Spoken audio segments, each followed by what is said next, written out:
Hi, I'm Mandy Botticelli, and this is the Storyteller Forecast for Pisces for March 2018. Go to my website, anniehelpsyou.com. Check out my blogs about new moons and full moons and how to best use them, plus lots of other things there.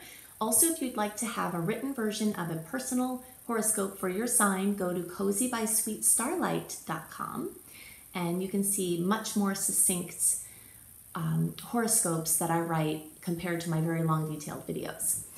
If you're interested in learning astrology, I may have a couple of slots left in my astrology apprenticeship program, so definitely jump on board. We have so much fun, and you can learn to read charts either for personal or professional use.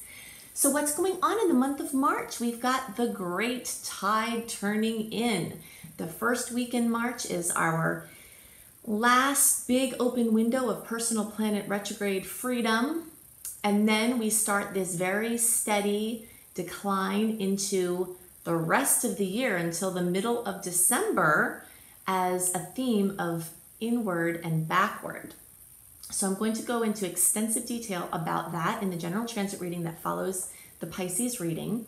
And I'm also going to give you my list of my favorite things to do during retrogrades. Sometimes we spend a lot of time focusing on what not to do during retrogrades, which I have lots of videos and blogs that you can check out about each of the Mars, Venus, and Mercury retrograde transits. But in this video, I'm going to focus on what's great to do in the retrograde cycle, so you have your checklist for March through the rest of the year. This is very much a very retrograde issue of my horoscopes, because we're going to talk about, as our focus for Pisces, where Mercury is going to be retrograde in your chart so that you can best understand how to use this energy.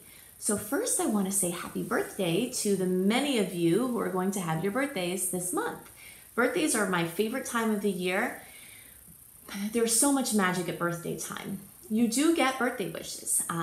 So you get 10 birthday wishes. You want to write them down, say them out loud, and feel them as if they have already come true. This is a major trick to manifestation. The more you can put out into the world your feeling as if something is true already, your subconscious mind works to make that so. So you can check out my video, Making Wishes Come True. If you just put Annie Botticelli Making Wishes Come True, I give you a lot of information on how to really maximize your birthday wishes, because when the sun in the sky gets back to the same point that it was in your chart, which is your solar return, then since the sun represents desire, this portal for your desires is open. So you definitely want to take advantage of that. And for those of you watching for your rising sign, when the sun crosses over your ascendant, this is also a powerful time for rebirth and manifestation. So you're involved in this too. Okay, so I'm calling the theme of this month, besides happy birthday, reclaiming yourself, because there is a massive amount of energy in your first house. This is the time of the year when this happens. So do note that if you're an early or middle degree placement, what I'm describing is going to be present for you right at the beginning of the month. For you later degree placements, it's going to be towards the end of the month that what I'm describing is going to really start to kick in for you. How do you know if you're an early, middle, and late degree placement, and why do you care, right?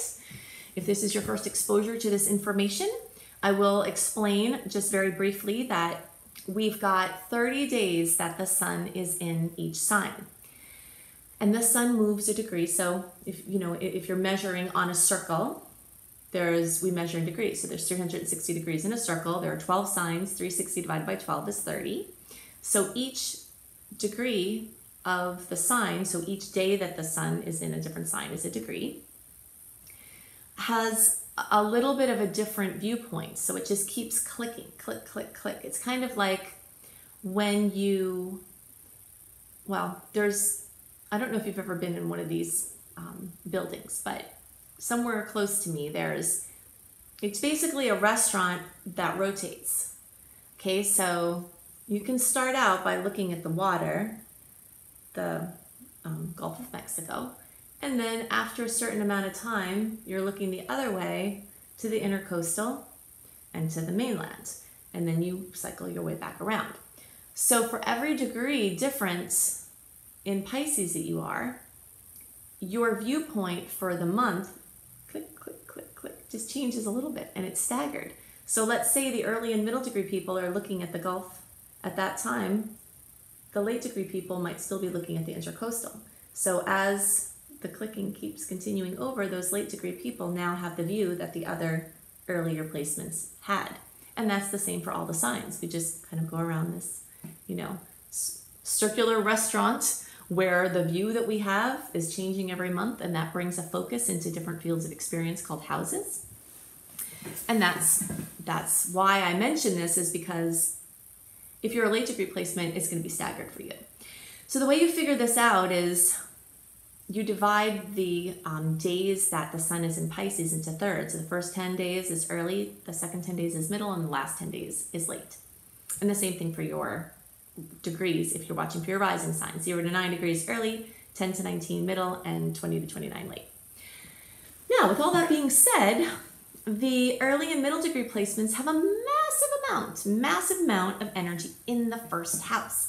In the first house, so you've got the sun there, Mercury is there, Mercury's going to be retrograde there. You earlier degree placements will have some element of the Mercury retrograde also in the second house, but most of you will have all of this happen in the first house. Venus is there for part of the time for some of you, and all the time for the rest of you. You've got long-term transits of Neptune and Chiron there. So the first house is really lit up at this time, okay? What does the first house apply to? Your image, yourself, the things that are all about you. Pisces energy can very much tend to take the shape of whatever is around it, because it's watery and mutable. It takes the shape of whatever's around it. So even if it's not necessarily in resonance, it just sort of is the easy way to flow. Kind of like if there's a nook of earth here and water is flowing, it'll just sort of settle into that nook. So this time of year is especially potent for you to check in to every aspect of your life and see if the places where you've settled in are the places that are true for you. And if they're not, then you have amazing energy to do some different things. So even though I said, yes, and for the very beginning of the month, we've got a big open window for new things, it doesn't mean that you can't be doing work in the backdrop for reclaiming yourself. So reclaiming yourself, what does that mean? Okay, so you can go through everything in your life, your relationships, how you relate to people, how you relate to each specific person, your image out in the world, how people know you, how you want them to know you, how you present yourself, your clothing, your what you call yourself. Everything is going to be in question and focused on at this point. Your health, how you treat your physical body, how you feel in your physical body. All of these things are part of this reclamation of self. I know many sensitives, so people who feel like they are empaths and they take on others' energies and it overwhelms them. And many Pisces people have this placement because you're so sensitive. Many sensitives will realize that their external circumstances are really keeping them down, you know? Things that you listen to. Let's say your partner listens to the news and you're like, I don't want to listen to the news. It's making me afraid. It's making me stressed out, you know? Pieces like this that are so common can turn out to be parts of a quiet revolution that you have going on that turns into a very loud revolution. You know, I'm calling it a quiet revolution because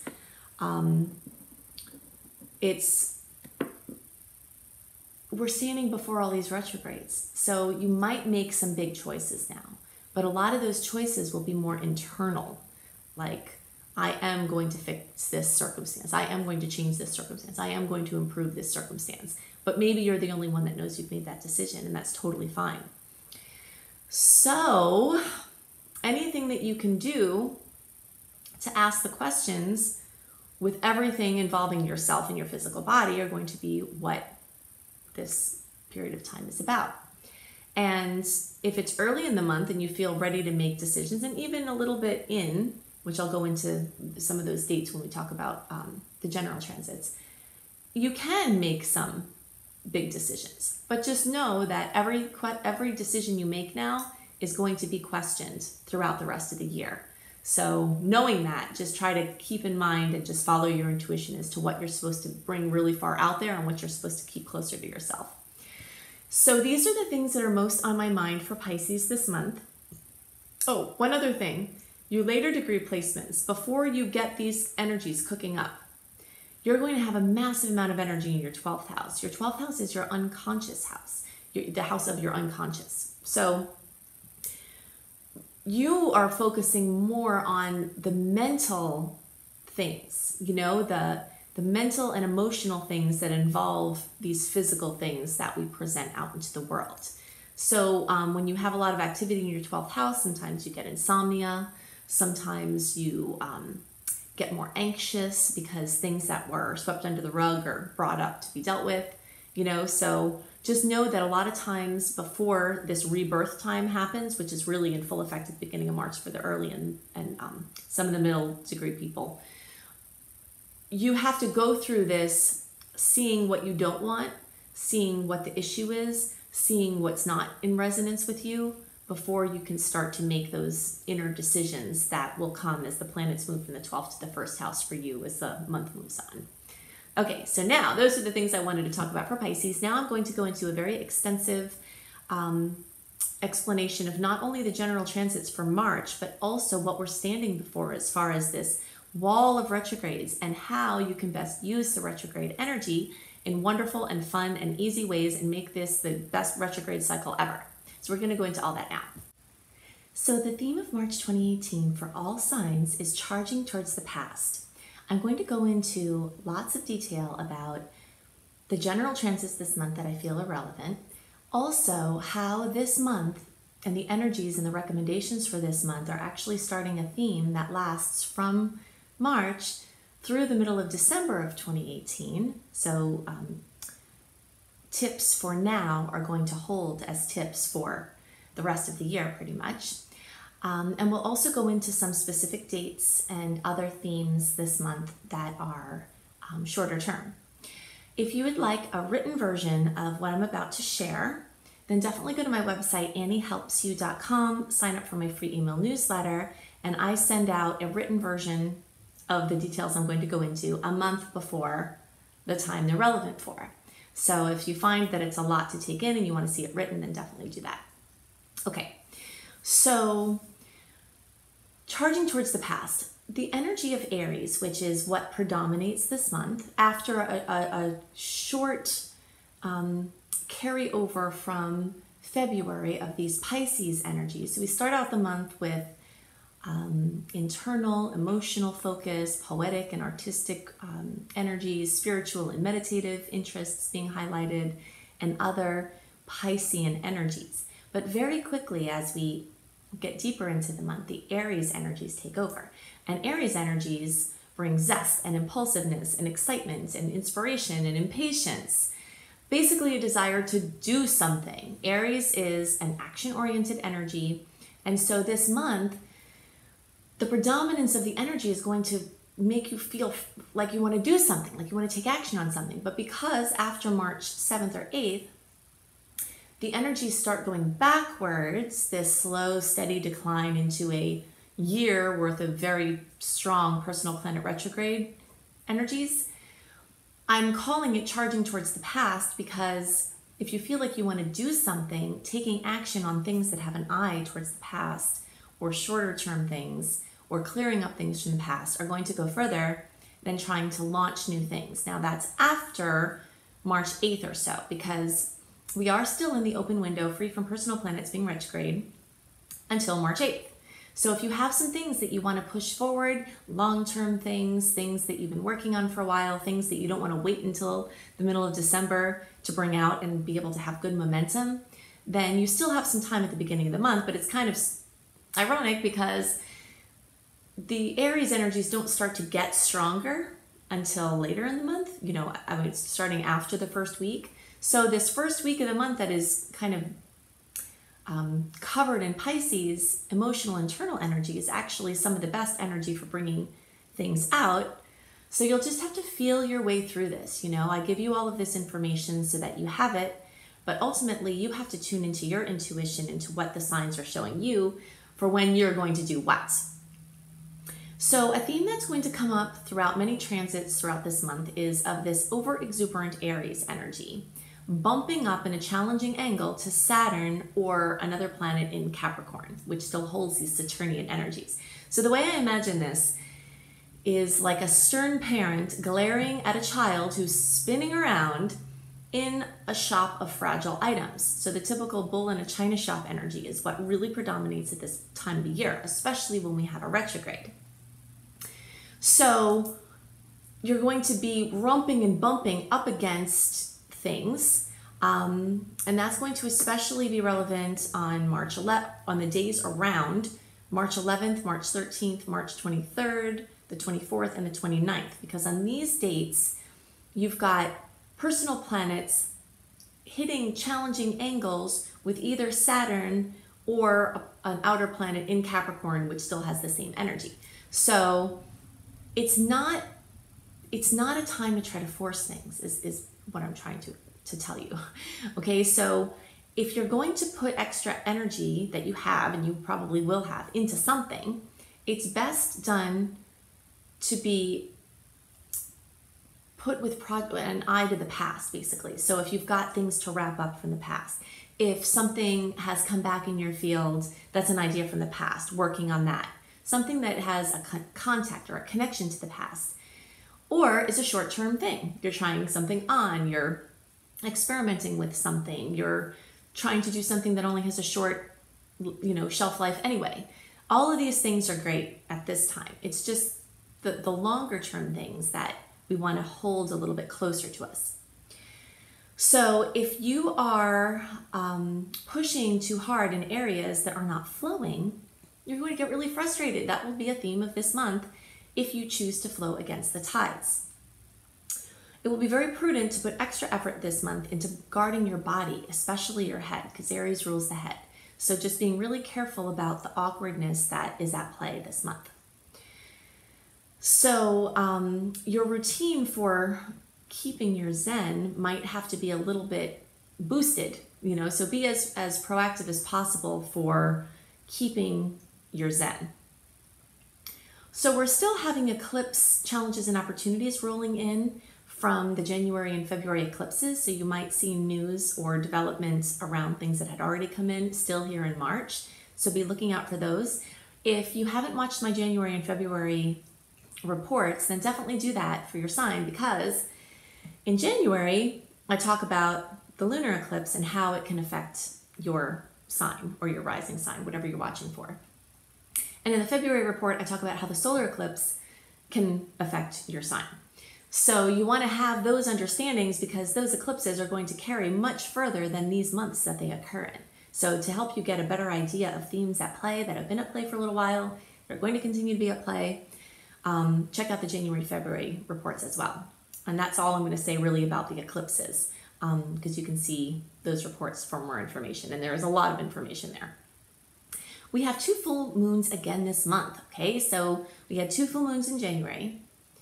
We had no full moons in February, and now we have 2 full moons in March. So this, again, is making more emotion, more things coming to fruition, more possibly drama, more things that come to light.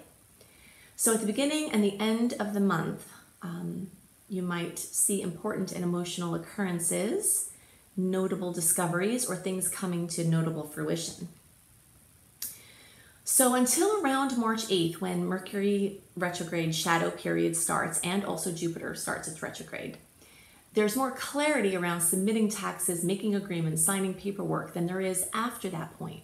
So if you know that you're going to have to sign paperwork at some point in March, it might behoove you to do it early March. If you have any doubt about it, it might be better to hold off altogether, because the contracts and the terms and all of those things will likely change.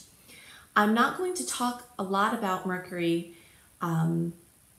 retrograde implications in this general report, but I have made a separate video for that. So if you search for Mercury retrograde, Annie Botticelli, I go into lots of detail. But what I am going to go into a lot of detail about this month is, instead of focusing on what to avoid when Mercury's in retrograde. I'm going to talk about what is great when personal planets are in retrograde in general to prep you for the rest of this year. So I'm going to go into detail about that. So that window that is free from personal planets being retrograde or their shadow periods is running through March 8th. So again, try to get your stuff out by then if you can. There are some dates that I like that you can check out in the newsletter for moving forward if you have to in March. But do remember that when you push something out, just when the tide's about to come in, you don't have a chance for a lot of momentum. And that's what I want to talk about next. So to better understand what we're standing before at this period of time when Mercury starts its retrograde is not just a typical Mercury retrograde transit. It's a Mercury retrograde transit that when it's finished, then we have a Mars retrograde transit, then we have a Mercury retrograde transit, then we have a Venus retrograde. So I'm best imagining this by an experience I had at the Bay of Fundy. The Bay of Fundy is, well, you can see it from different points, but mostly it's in Canada, in Nova Scotia. And when I was in Nova Scotia, I happened to show up at the Bay of Fundy, not intentionally in realizing this, but I figured it out when I was there, that this is the place that, except there's one other place that claims to have this status, but it's believed that the Bay of Fundy has the highest tides within a tidal period than anywhere in the world. So there's 50 vertical feet of water that come in and out of this area within like 12 hours. It's crazy. So I happened to hit this point when the water was out, which was amazing because you can see the water lines and you can see how much water was going to come in. If the tide had been in, I wouldn't have had a good perspective of how this was going to work. But this is the image that I want to leave you with. It's actually just barely missed being named as one of the 7 wonders of the world. Okay, so imagine you are a person wanting to put your boat out and all of this 50 feet of water is out, the tide is out. And then you say, wow, what a great time, I'm going to put my boat out. Well, over the next 12 hours, which for us represents the next 9 months until the middle of December, all of that water is going to come in. So you're trying to get your boat out when 50 vertical feet of water is coming in, it's going to be really hard. So I really want you to think about that. So the things that you think that you have to get out between now and the middle of December, really feel into that. If there are certain things that have to come out, if they're small things, if they're things that aren't of consequence, if they're carryovers or additions to something you already have out, if they're things that aren't your biggest thing that you're trying to do, then that's fine. It's fine to just keep doing what you're doing. But you're going to have all of this 50 feet of water coming in between now and the middle of December. So your attention is better focused rather than trying to put something out to sea, your boat out to sea, your creation out to sea, is better focused on some other things. So now I'm going to talk to you about the things that I love for when personal planets are retrograde. So this stands for Mercury, Mars, and Venus, and this is all the theme that's going to happen from March through the middle of December. Okay, so I love this time for relaxing and being on free flow with no agenda. So it makes it a fantastic time for vacations and staycations. Yes, there are certain logistical things that when Mercury specifically is retrograde that you have to pay attention to more, which you can see in the Mercury retrograde video that I have. And also my new website, astrologykissedtravelbliss.com. You can see more information about this here, because I wanted to knowing that this time was going to be amazing for vacations, I wanted to launch this website, Astrology Kissed Travel Bliss, so that you have it to assist you in taking great vacations during this time that's amazing for vacations. So especially when Mars is retrograde, which is going to be most of this period of time, the shadow period, you'll start to really feel that in May. It'll go straight through into the fall or spring for y'all down under. So the energy of Mars in retrograde is going to make people lazy and unambitious compared to how they usually are. Now, the one caveat to that is if you have Mars retrograde in your chart, sometimes you come alive when Mars is in retrograde, but most people get lazy. So I believe it's an overachiever's dream. And we'll go into way more details about this, and I have lots of resources, blogs, and videos about Mars retrograde. But the theme of the month for March and the things that are good for March are also good for the times to come. So I just want you to be preparing for that. So if you're an overachiever, you actually get a break from yourself during Mars retrograde. Okay, so this March, Mercury retrograde is going to be starting this theme of you kind of moving towards the inner realms and being more calm. You have an amazing opportunity to shift your area of focus from pushing out to pushing in. Okay, I also love this time for deep indulgences in hobbies and fun.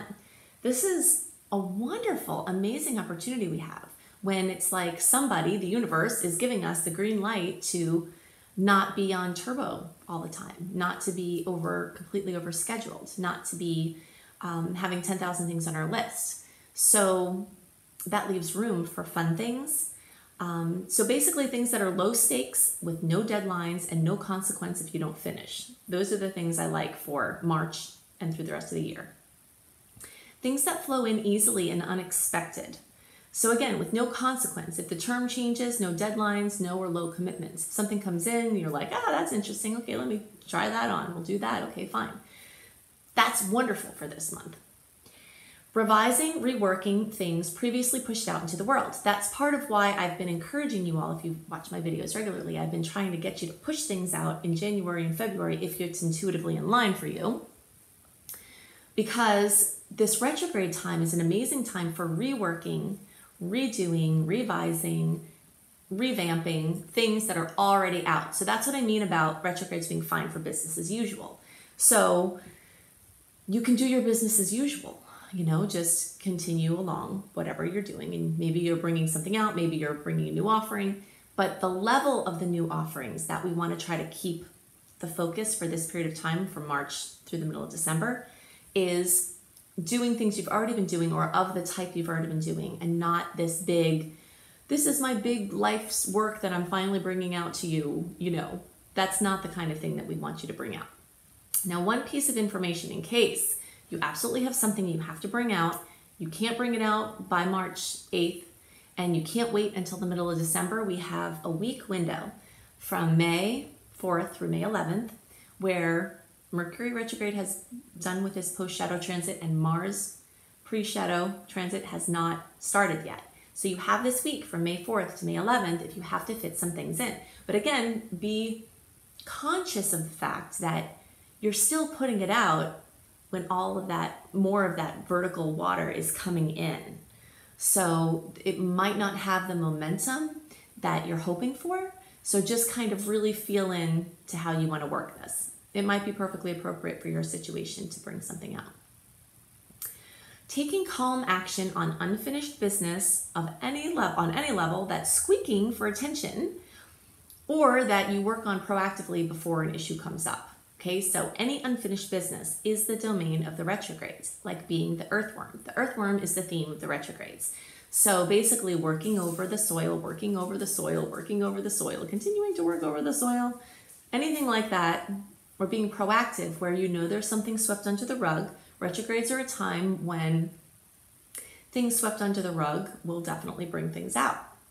So if you've been avoiding it, if there's a common theme in your relationships, if there's a common theme in your health, if there's a common theme in your work, these retrogrades are going to bring everything back up to be reevaluated.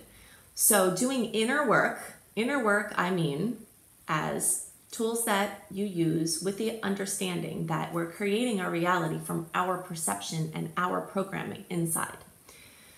So if you have patterns in your life that are reoccurring, we can't blame the current manifestations. We have to, I don't want to even use the word blame, we have to look to the things that we brought to the equation from our imprinting, from our astrological profile, from our childhood, etc. So the retrogrades are amazing for doing things like EMDR, EFT, neurolinguistic programming, and other self-development and trauma clearing tools. Working on future launches in the backdrop. This is an amazing time to be working on a website in the backdrop. You can be having a website that only has an admin panel So nobody sees it. It's not live to the world. And you could be working on that through the retrogrades. That's perfectly appropriate and totally fine to be doing. So websites, courses, books, artistic endeavors, business plans, any other big project that will eventually be brought out, it's perfectly fine to be making headway on those things. Just kind of keeping it more quiet and internal rather than telling everybody or making a big deal in the outer world about it. I also love the retrogrades for experimenting with low stakes projects. Oh, and also, by the way, this list of the things I love for retrograde times is written, I put it in a blog form on my website, anniehelpsyou.com. So again, if you want a written version of this, you can go to anniehelpsyou.com, click on blog, click on astrology, and it will be there. Because I know some of you are visual and it's hard to take all of this in listening. So experimenting with low stakes projects. Play with ideas you have and test things out and experiment. This is a wonderful time for that. Again, low stakes, low commitments, and find if the terms change. Those are the themes that we want to keep in mind as we're playing and bringing things out in this time. Continuing things already launched. Business as usual is fine and totally appropriate, so you don't have to say, well, what can I do? I can't do anything. No, I'm not saying you can't do anything. I'm saying to avoid major launches. Okay, so studying, learning, and exploring. So March and beyond is amazing for learning and studying. The internal energies, Mercury in particular, rules the intellect and gathering and sharing information. So any courses of study, especially ones that are shorter terms. When I say shorter term, like Mercury usually rules like a 6 to 9 month course or less. Venus can have like an 18-month commitment, but that Venus retrograde is towards the end of the year. The Mars retrograde may invite cycles of around 2 years, so that's like kind of the summer or the winter for you all down under.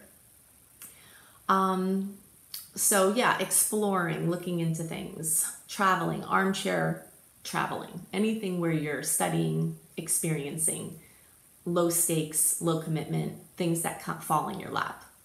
All right, so these are all the things that I love for you for March. And I'm also going to hit a couple of highlights with the dates, certain dates. I gave you a few where it's good to be wary of these run-ins with sort of Saturnian figures, challenges, blocks on the 11th, 13th, 23rd, 24th, and 29th. Remember, you can get a written version of these notable transits and what I think you can expect with them, as well as themes for the month when you sign up at anniehelpsyou.com for my newsletter.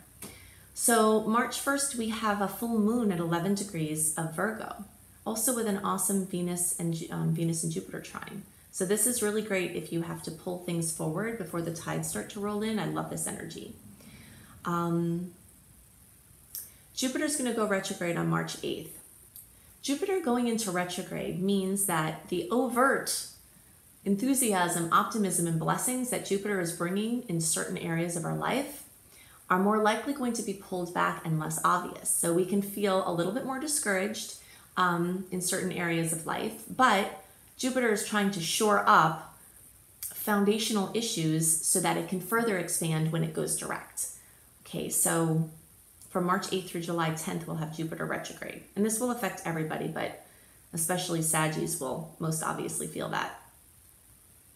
March 11th, there is a challenging aspect with Mercury and Saturn that I listed, but there's also an amazing aspect with Mars and Uranus. So the way that I always say to work these, making your decisions around these transits is that you'll be feeling this in your own unique way, because general transits don't take into consideration your personal chart and how everything is hitting in your personal chart. So you have to trust your flow. If an astrologer says there's a certain good day for something and you're feeling crappy that day and everything's going wrong, don't do it, But if you felt great the day before, pull it through, So when we have an aspect on a certain day, like I'm saying March 11th is pretty busy, there are multiple transits on this day with different kinds of energies, you might feel that energy on March 7th, So the dates that these occur are just guidelines for an energy that's happening around a certain period of time. But I really like a lot of this energy around the 11th, But the one thing to look out for is if there seems to be something really pushing against you, just really tune in and make sure you're supposed to be moving forward. Okay, we've got the new moon on March 17th at almost 27 degrees of Pisces. This is the time to make your new moon wishes on Piscean topics. So you get 10 wishes, and it's the more you align your wishes with the energy of the sign, the more it makes it's easier for the universe to make them come true. So things like true inner happiness and peace, sleep, imagination, emotional sensitivity, connectedness of all things, surrender, trust, spiritual awareness, meditation, angelic assistance, things involving your feet or immune system, and lymphatic systems are also in the Pisces domain. So making your wishes around those types of things. It's a little chance for some ego battles with self or others to come up at this new moon, but there's also an amazing Jupiter boost. Okay, so March 22nd is when Mercury goes retrograde. So basically starting March 8th, we've got the shadow period. So from March 8th through the 22nd, that's the shadow period. Then the retrograde goes from the 22nd through April 15th, and then the post-shadow period goes through May 4th. And that's why I said after May 4th, you have that little open window free from the personal planet's retrograde.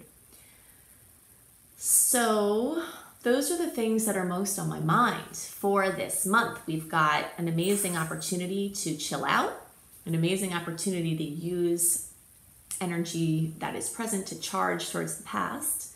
And we have amazing opportunities to just take a break from what has become the norm of life. And I think that's hopefully will be very welcome if you use it the right way. So definitely go to my website, anniehelpsyou.com. I have blogs on there for the new moons and the full moons, plus lots of other things. Definitely go to cozybysweetstarlight.com, where you can get your written version of your horoscopes in a much more simple, less detailed way, often talking about things that I don't talk about in the videos. If you're a travel lover or just an armchair warrior, definitely check out my beautiful new site, astrologykissedtravelbliss.com. And if you're interested in a reading, an astrology reading or a tarot reading, definitely go to my husband's website, iamhelios.com, iamhelios.com. I hope you have a wonderful month, and I'll see you next month. Bye.